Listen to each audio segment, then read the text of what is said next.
Imagine you're watching a soccer match and this happened. A player passed the ball to another teammate and that teammate dribbles to a different location. And the question is, what's happened next? There are already some methods that can solve this problem, but they all have some limitations.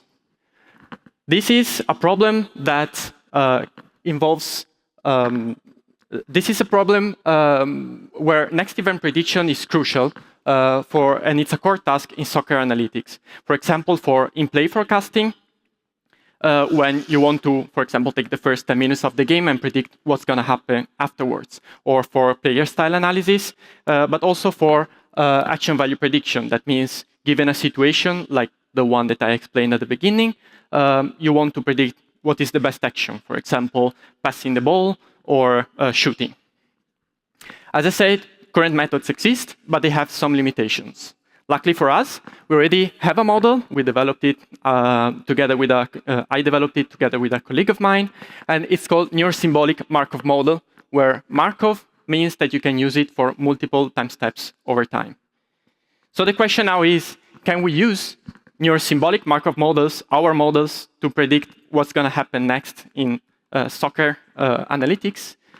Well, the answer is that we don't know yet, because this is still an ongoing project. But I'll tell you a bit more about the limitations of current approaches, a bit more about how our method can help with that, and also I'll give you a sneak preview about some preliminary results we have.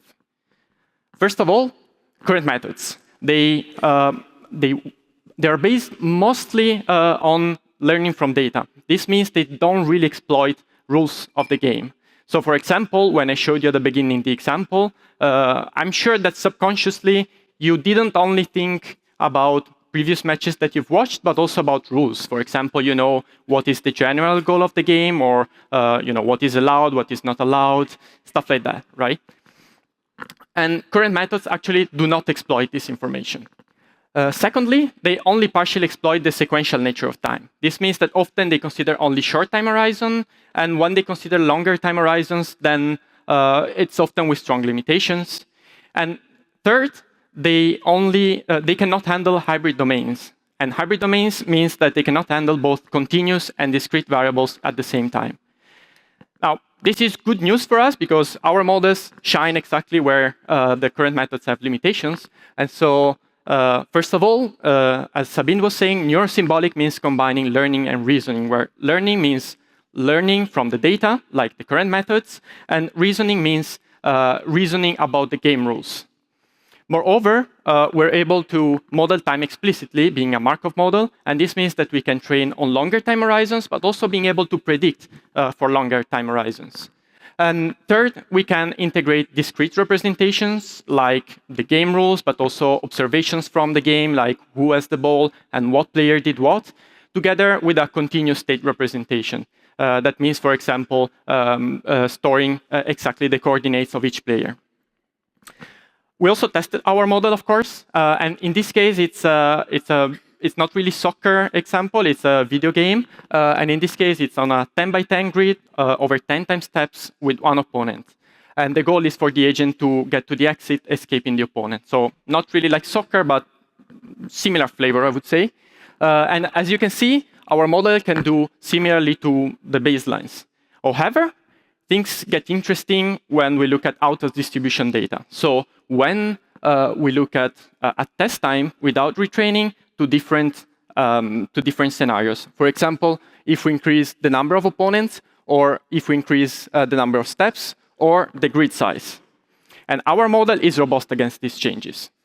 Now, you may wonder, why is this interesting for soccer? Well, if you train a model for soccer and you want to use it in practice, then you can assume that it's not always going to be 11 versus 11 players, but sometimes players get suspended, or you might use your model, train your model on a short time horizon, and that you want to use it on a longer time horizons, for example. And well, the size of the field doesn't really change, I would say, but if you consider different versions of soccer, like 5 versus 5 players, in that case, the field is smaller, so can be useful there as well. As I said at the beginning, we still don't know if our model really shine in next event prediction in soccer. However, I think I convinced you at this point that current methods have some limitations, and our models, neurosymbolic Markov models, can solve those. Moreover, although the preliminary results are on a different data set, they are on results that are similar in spirit, and it looks like our model works effectively. Let me do a bit of shameless advertising. As you may have guessed, we didn't develop this model at the beginning for soccer. We developed it for something else. And in particular, we used it for zero-shot learning that is similar to out-of-distribution scenarios, but in a video game setting where we change the rules at test time. We also used for constraint generation. So for text and images, or yeah, maybe I should say videos, because it's constraints over time. And third, we are recently starting to use these models for reinforcement learning to try to give safety guarantees over time. I hope at this point I convinced you that neurosymbolic AI can be useful for next event prediction in soccer.